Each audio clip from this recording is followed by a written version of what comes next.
Hey everyone, नमस्ते। आप सभी को प्रणाम, जय श्री राम। आई होप कि आप सब लोग बहुत अच्छे होंगे। आज हम लोग उस टॉपिक पे बात करेंगे जहाँ पर इलियड वेव जो है हमें अच्छा ही नहीं लगता। कहीं ना कहीं ऐसा दिमाग में चलता है कि इलियड वेव जो है हमारे किसी काम का नहीं है, या फिर वो इंट्राडे के लिए नहीं है, स्विंग के लिए नहीं है, इन्वेस्टमेंट के लिए है।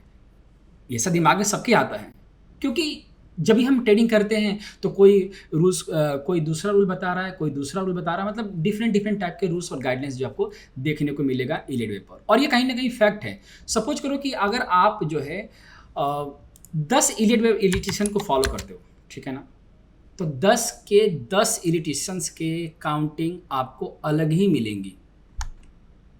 ये है इलियड वेव। और रही बात कि इलियड वेव में बेसिकली एक्शन कैसे लिया जाए, इसके पीछे कारण क्या है, इसके पीछे रीजन क्या है कि क्यों हम फेल हो जाते हैं काउंट करने में। हमारा माइंडसेट क्या काम करता है, मार्केट का माइंडसेट क्या है, मार्केट क्या कह रहा है, मैं क्या सोच रहा हूँ इलियड वेव को लेकर। क्यों अब ऐसा लगता है कि ये बहुत डिफिकल्ट है यार, हमें तो समझ ही नहीं आ रहा है। इसमें कभी ए बन रहा है, कभी इसमें 2 बन रहा है, कभी इसमें बी बन रहा है, कभी इसमें 3 बन रहा है, सी बन रहा है। एग्जैक्टली इसमें कैसे होता है, कैसे इसको ट्रेड करेंगे। तो आज उस काले सच को हम लोग जो है सच करेंगे और ये पता लगाएंगे कि सच में इलियड वेव काम के लायक है या नहीं है। तो मैं आपको आगे बढ़ने से पहले आपको थोड़ा सा ये बताना चाहता हूँ कि सपोज करो कि अगर आपके पास एक चार्ट है और उसमें आपने 1 2 3 4 5 आप देख भी रहे हो कि 1 2 3 4 5 जो है बनता है। और गूगल भी करोगे ना, गूगल करोगे या किसी भी सोशल मीडिया पर जाते हो तो आप ये पढ़ोगे कि वेब सेकेंड जो होता है, ये पूरा स्ट्रक्चर जो है ना 100% के बराबर में ना आए। मतलब 0 और 2 जो है पैरेलल नहीं होना चाहिए, ये रूल है, ठीक है ना। और कम से कम जो है फॉल जो है 38.2% तक आ सकता है। मैंने ये कम से कम आ सकता है, और ज़्यादा से ज़्यादा ये क्या हो सकता है कि चलो जी 81.2% नीचे आ गया, लेकिन इसके बराबर ना हो, क्योंकि 0 और 2 कभी भी पैरेलल नहीं हो सकते। ये रूल है। अब सवाल ये पैदा होता है कि हम इस पर ट्रेड कैसे करेंगे। हमें पता तो है कि प्राइस जो है सेकेंड वेब जो है 38.2% आ सकता है और 81.2% आ भी सकता है। तो ट्रेड कैसे होगा। और क्या होता है कि जनरली जब हम लोग ट्रेड लेने की बात करते हैं तो जैसे सपोज करो कि यहाँ से प्राइस टूटना शुरू हुआ। जब टूटते टूटते प्राइस चलना शुरू किया तो जैसे कि यहाँ से जो हम लोगों ने बाई करके बैठे हुए ना, यहाँ से ध्यान देना, ये हमारे पास एक स्ट्रक्चर है वेब सेकेंड का, और यहाँ से हम लोग जो है बॉटम से बाई करते हुए चले जा रहे हैं। लेकिन जब फॉल आता है तो हम वहाँ पर घबरा जाते हैं और हमें मेंटली तैयार नहीं होते हैं कि यह प्राइस जो है फॉल आएगा या आ भी सकता है, क्योंकि हम मेंटली तैयार नहीं है वेब सेकेंड के लिए। वो तो थोड़ा सा रिट्रेस हुआ, सपोज करो कि यहाँ से थोड़ा सा रिट्रेस हुआ और हमें लग रहा है ये थोड़ा सा तो रिट्रेस है, प्राइस फिर से रिवर्स करके नया हाई की तरफ मूव कर जाएगा। ऐसा हम अक्सर सोचते रहते हैं और मैक्सिमम टाइम ऐसा होता भी है और कभी कभी नहीं भी होता है। अब सवाल ये पैदा होता है कि हम यहाँ से चलें और प्राइस जो है 38.2% को आ गया और हमने यहाँ पर बाई कर लिया। एग्जाम्पल लो कि मैं यहाँ पर बाई कर लेता हूँ, ठीक है। तो अगर मैं यहाँ पर बाई करता हूँ तो मेरा स्टॉप लॉस क्या होगा। तो जाहिर सी बात है, अगर हमें इलियड वेव नहीं आता या रिट्रेसमेंट लगाने नहीं आता तो हम क्या करेंगे, चलो जी थोड़ा सा नीचे का स्टॉप लॉस लगा लेते हैं। तो जनरली क्या करते हैं लोग कि 50% का स्टॉप लॉस डाल देते हैं कि ये मेरा जो है 50% जो है ये स्टॉप लॉस की तरह काम करेगा, ठीक है ना। यही है और मैक्सिमम लोग यही करते हैं। या फिर कभी आप चार्ट देख रहे हो और प्राइस जो है कभी 50% आ गया तो हम क्या करते हैं, उसके नीचे वाला रेशियो स्टॉप लॉस की तरह यूज कर लेते हैं कि जो 61% है वो नीचे वाला रेशियो जो है स्टॉप लॉस की तरह काम करेगा। मतलब कहीं भी चाहे हम एक बात कर लें कि अगर हम बात करेंगे 38.2% ले रहे हैं तो 50% का स्टॉप लॉस डालेंगे, 50% पे ले रहे हैं तो 61.8% का स्टॉप लॉस डालेंगे, और अगर हम 61.8% पे ले रहे हैं तो हम 81.2% का स्टॉप लॉस डालेंगे। अगर हम 81.2% पे बाई कर रहे हैं तो मेरा स्टॉप लॉस क्या होगा, ये इसके बराबर होगा। तो सपोज करो कि मैंने यहां पर बाई किया, 38.2% मैंने बाई किया और मेरा स्टॉप लॉस ट्रिगर हो गया और मैंने ह्यूज क्वांटिटी बनाई थी भाई, मैंने यहाँ पे ह्यूज क्वांटिटी बनाई थी, उसका स्टॉप लॉस ट्रिगर हो गया, क्या करें? तो जब फॉल आया तो अब 50% पे एक बुलिश कैंडल पैटर्न का फॉर्मेशन हुआ, मुझे लगा कि प्राइस जो है अब तो बढ़ना शुरू करेगा। तो जब प्राइस बढ़ना शुरू किया, मैंने फिर से यहाँ से लॉन्ग पकड़ लिया, स्टॉप लॉस डाल दिया 61.8% का। पता चला कुछ दिन के बाद वो 61.8% पे टूट गया जी। आओ, तो जो पोजीशन मैंने यहां बनाई थी उससे कम पोजीशन मैंने 50% में बनाई और इसका भी स्टॉप लॉस ट्रिगर हो गया। तो चलो एक काम करते हैं कि 61, मैंने ये सोचा कि यार 61.8% आ गया और यहाँ पे बुलिश कैंडल पैटर्न का फॉर्मेशन हो गया, तो मैं क्या सोचूंगा कि चलो अब लास्ट है मेरे लिए, अगर ये ट्रिगर कर जाता है तो मैं निकल जाऊंगा, अब मैं दोबारा ट्रेड नहीं करूंगा। तो मैं 61.8% पर बाई किया, बाई करते ही सिर मुड़ाते ही ओले पड़ गए, हमने बाई किया, फिर से वो प्राइस जो नीचे आ गया और फिर से स्टॉप लॉस ट्रिगर हो गया। तो अगर आप अच्छे माइंड सेट के हो तो देखो कितने हमने ट्रेड किए यहाँ पर, 38.2% पर 1 हो गया, 50% पर 2 हो गया और 61.3% पर 61.8% पर तीसरा ट्रेड हो गया। तो 3 ट्रेड के बाद अगर मैं चौथा ट्रेड करता हूँ तो ये मेरे लिए क्या हो जाएगा, ये ओवर ट्रेड में आता है, ठीक है ना। यही इसी को ओवर ट्रेड कहते हैं कि जब जब मैं बाय करता हूं तब तक उसका स्टॉप लॉस ट्रिगर हो जाता है। तो मैं क्या विश्वास करूं कि इलेडिव सही है कि नहीं? मैं यहां पे ह्यूज क्वांटिटी बना के बैठा था और जब मैं यहां पर बिल्कुल सरेंडर कर दिया कि अब तो भैया मेरे बस का नहीं है, मैं अब ट्रेड नहीं कर पाऊंगा, अब तो मुझे लग रहा है कि ये पूरी तरह से ये स्टॉक जो है अच्छा खासा टूटेगा, इसका लो भी कटेगा और मार्केट नया लो, स्टॉक जो है नया लो लगाएगा। पता चला कि आपने यहाँ पे छोड़ दिया, आपने यहाँ पे छोड़ दिया और यहाँ पे बुलिश कैंडल पैटर्न का फॉर्मेशन हुआ, प्राइस जो है वेब थर्ड की तरफ निकल गई। और जनरली यही होता है कि आप जब सरेंडर करते हो तभी वो स्टॉक जो है रिवर्स लेता है, क्योंकि 3 ट्रेड के बाद तो ओवर ट्रेड हो जाता है, चौथा ट्रेड लेने के लिए हिम्मत नहीं बचती। और इनके सामने ले भी लिया, सपोज करो कि हमने ले भी लिया तो हमारे माइंडसेट में तो यही कह रहा है ना कि अभी तो नया लो लगेगा। तो अगर मान लो कि यहाँ पे ले लिया तो 61.8% जाते ही हम निकाल लेंगे कि चलो यार कम से कम कुछ तो मिला, जो मेरा इतना का लॉस था उस लॉस में से कुछ 10% तो कवर हुआ है, कोई बात नहीं, मैं दूसरे ट्रेड से कमा लूंगा मैं। ये मेरा माइंडसेट है। आप इस चीज़ को एग्री करते हो ना? तो इलेक्ट्रिक पढ़ने से क्या फ़ायदा हुआ कि आपको 38.2% पोजीशन बनाया, वहाँ स्टॉप लॉस कट गया, यहाँ बनाया यहाँ स्टॉप लॉस कट गया, यहाँ बनाया यहाँ स्टॉप लॉस कट गया, 81% पे ले गए, तो बनाया नहीं पोजीशन और भग गया। और यही होता है। तो आज आपको एक चीज़ बता दूं कि ये इलेक्ट्रिक नहीं है, पर तो पूरा रखे थे कि हम प्राइस जो है वेब सेकंड 81% तक आएगा। तो आज मैं आपको बताता हूँ कि आप इसको रीड कैसे करते हो, कि आपका 1 बना, 2 बना, 3 बना, 4 बना और 5 बना। तो अब इस पर ट्रेड कैसे पकड़ोगे? तो आपको क्या करना है कि जब आपको पता है कि प्राइस जो है 81.2% तक वेब सेकंड आ सकता है, आप मेंटली तैयार हो ना? यही तो रूल पढ़े हो। एक जैसे 81% नहीं है तो आप 78.6% भी रेशियो यूज कर सकते हो। तो जब आपको पता है कि भाई ये प्राइस जो है 81% या 78.6% आता है, तो फिर आप 38.2% पोजीशन क्यों बना रहे हो? तो सवाल ये पैदा होता है कि अगर मैं 38.2% पोजीशन ना बनाऊं और प्राइस वहीं से रिवर्स कर गया, देन हु विल रिस्पॉन्सिबल? मेरे तो अपॉर्चुनिटी मिस हो गई। तो इलियट कहता है कि भाई ये जो तुम्हें रेशियो मिला है ना 38.2% से लेकर 81.2%, ये एक्युमुलेटिव होता है। हमें ट्रेड ऐसे नहीं करना है कि हमने यही बनाएंगे, ह्यूज क्वांटिटी यही बनाएंगे और स्टॉप लॉस यही रखेंगे, नहीं।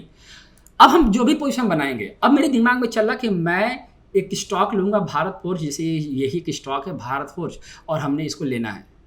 तो मेरे दिमाग में चल रहा कि मैं जो ये स्टॉक लूंगा वो 100 क्वांटिटी लूंगा या फिर हम 50 क्वांटिटी लेंगे, जो भी आपके दिमाग में क्वांटिटी चल रहा है, जो भी आपके दिमाग में चल रहा है, आप उसको क्या करोगे, आप उसको 4 से डिवाइड करोगे। जैसे कि 100 लेना है तो आप उसको 4 से डिवाइड कर दो। 10 क्वांटिटी लेना है तो उसको 4 से डिवाइड कर दो। चाहे जितनी क्वांटिटी लेनी है आप उसको 4 से ही डिवाइड करोगे, ठीक है। तो जो क्वांटिटी आपने 4 से डिवाइड करके लिया था तो ये 25 हो जाएगा पहले, फिर 25 होगा, फिर 25 होगा, फिर 25 होगा। इस तरह से आपने डिवाइड किया था कि 25 करके क्वांटिटी हमें लेना होता है।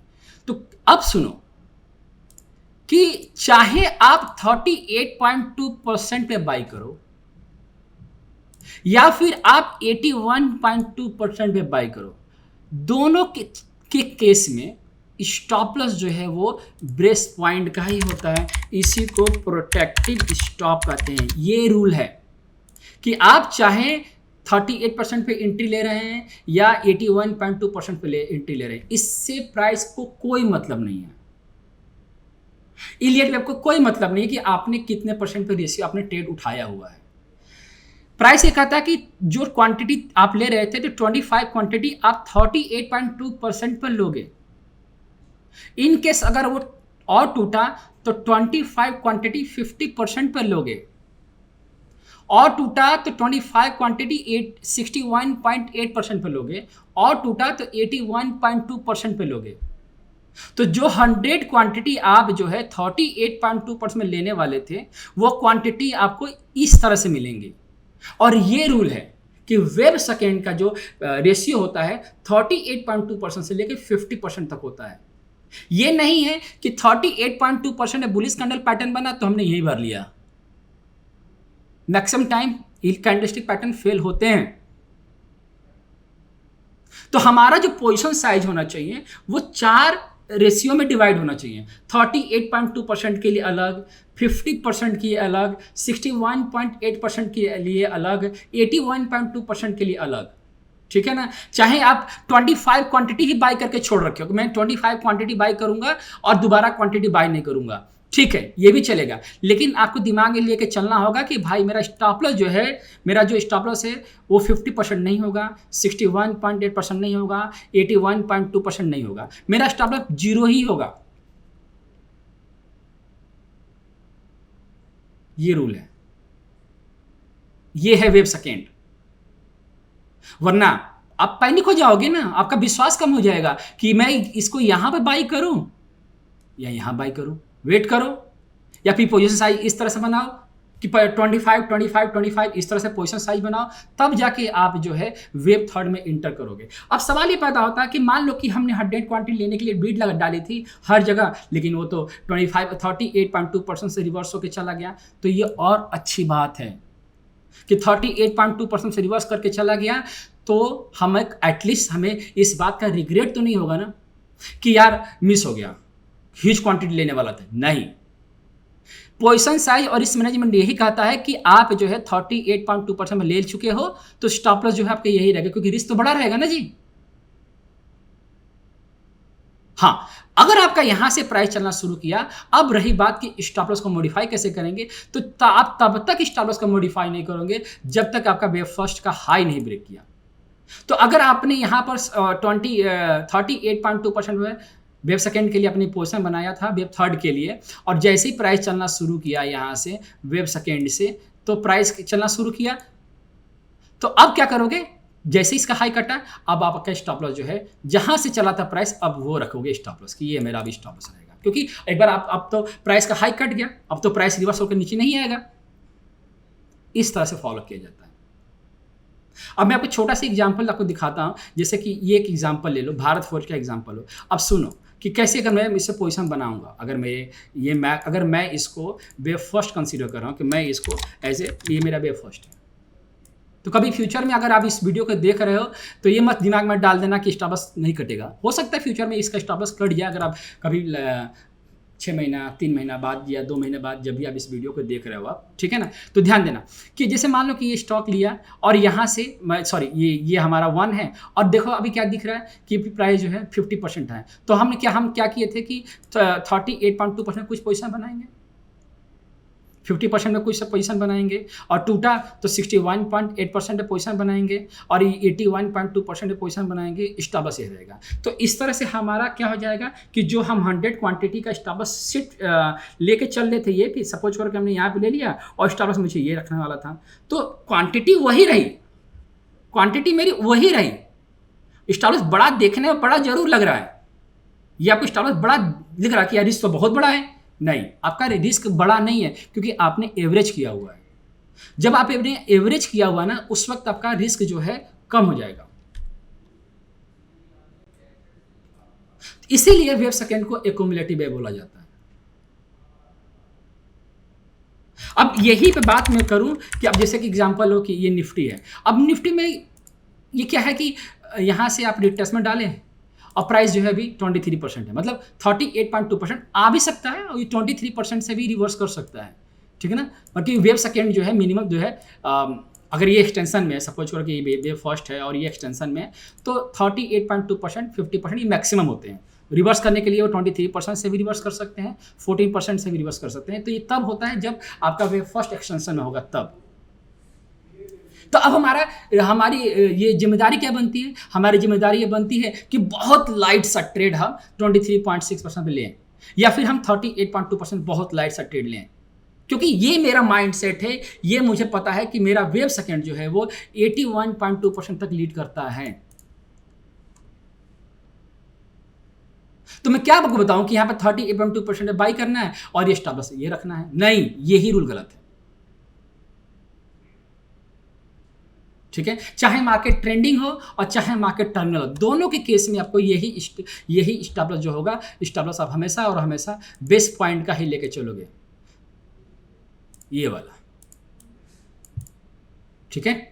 जितने भी स्टॉक्स बिल लेके चलोगे, जैसे कि मैं अभी आप बात करूं, अभी एक स्टॉक देखो, अब जैसे यहाँ पे एक स्टॉक है यहाँ पर, अब ये मैं मान लो कि मैंने इसको फर्स्ट कंसीडर कर रहा हूँ, तो मैंने रिट्रेसमेंट डाला। तो अब मैंने क्या किया, एक छोटा सा एग्जांपल लो कि 20, तुम कह रहे थे ना अभी, मतलब मैं अपनी बात कर रहा हूँ कि 23% पे कुछ क्वांटिटी ले लिया, बिल्कुल वही रूल है। आप 5 में डिवाइड कर दो पोजीशन साइज को, तो 23% पे लिए, पता चला कि दूसरे दिन तो गैप डाउन के साथ खुल गया। तो गैप डाउन के साथ खुला है, इसका मतलब ये नहीं है कि हम पैनिक होकर पोजीशन काट दें, नहीं। कभी भी आप जो है पैनिक होंगे तो पैनिक आपका तब होना है जब आपका ये बेस पॉइंट का स्टॉप लॉस करता है तब, वरना ये सब रेशियो पैनिक वाले नहीं है। ये जितने भी रेशियो बने ये पैनिक वाले नहीं है, ये तो एक्यूमुलेटिव है।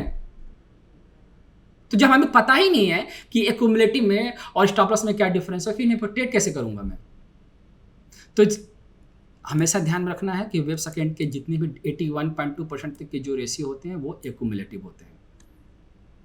Got it? और यही चीज़ मैं आपके लिए यहाँ भी बताना चाहता हूँ कि जैसे कि आपने 1 देखा, 2 पे पोजीशन बनाया, 3 बनाया, 4 की तरफ अगर प्राइस आ गया, सपोज करो कोई भी अगर आपने चार्ट ओपन किया और आप प्राइस जो है वेव 4 की तरफ आ रहा है, ठीक है ना, तो हमारे दिमाग में चीज़ चलता है फिर से कि यार क्या ट्रेड करें, बार बार प्राइस का स्टॉप लॉस कट रहा है। तो अब आपको कभी पोजीशन में जब चार्ट देख रहे हो और तो वेव 4 आ रहा है, तो वेव 4 का रिट्रेसमेंट ऐसे डाला जाता है, ठीक है ना, यहाँ से बेस पॉइंट से। अब समझो कि अब जो है अब वेव 4 का मैक्सिमम रेशियो कितना है, तो वेव 4 का मैक्सिमम रेशियो जो है 50% है, दोनों के केस में, ट्रेंडिंग के केस में भी और टर्मिनल के केस में भी। तो हम इस पर कैसे ट्रेड करेंगे? तो हम इस पर ट्रेड ऐसे करेंगे कि भाई साहब, वैसे वेव 4 जो है प्रॉफिट टेकिंग का ही बोला जाता है, ये प्रॉफिट टेकिंग है, मतलब इसमें बड़े प्लेयर जो है इसमें पार्टिसिपेट नहीं करते हैं, रिटेल ट्रेडर्स जो है पार्टिसिपेट करते हैं। तो कभी आपको ये दिख गया, वेव 4 अगर दिख गया, तो क्या करोगे? जैसे कि आप यहाँ पर 23.6% पोजिशन बना 23.6% पोजिशन बना सकते हो, छोटा सा 38.2% पोजिशन बना सकते हो, छोटा सा। रेयर केस में 50% भी पोजीशन बना सकते हैं, छोटा, क्योंकि वेव 4 में हमेशा ये प्रॉफिट टेकिंग वेव होता है, इसीलिए हमेशा इसमें आपको अलर्ट मोड में रहना है। इतना लाइट ट्रेड होना चाहिए ताकि आपको डर ना लगे, क्योंकि इसका स्टॉप लॉस का जो रेशियो होता है वो रेशियो नहीं होता, ये आपका वेव सेकेंड होता है। क्यों ऐसा? क्योंकि वेव 4 कभी भी जो है 2 के पैरेलल नहीं खड़ा होगा, इसीलिए वेव 4 का जो स्टॉप लॉस कंसीडर किया जाता है वो वेव सेकेंड का ही माना जाता है। बात समझ में आ रही है? तो हमेशा वेव 4 के लिए भी आपको यही रूल फॉलो करना है कि 23.6% आया, एकदम छोटा सा, ठीक है, क्योंकि यहां से भी अगर ट्रेड उठा रहे हो तो स्टॉप लॉस आपका यही है, इन रेशियो का स्टॉप लॉस नहीं रखना है, क्योंकि ये जो है आपको परेशान कर सकती हैं। जैसे मैं अभी आपको एक एग्जांपल दिखा देता हूं मैं आपको।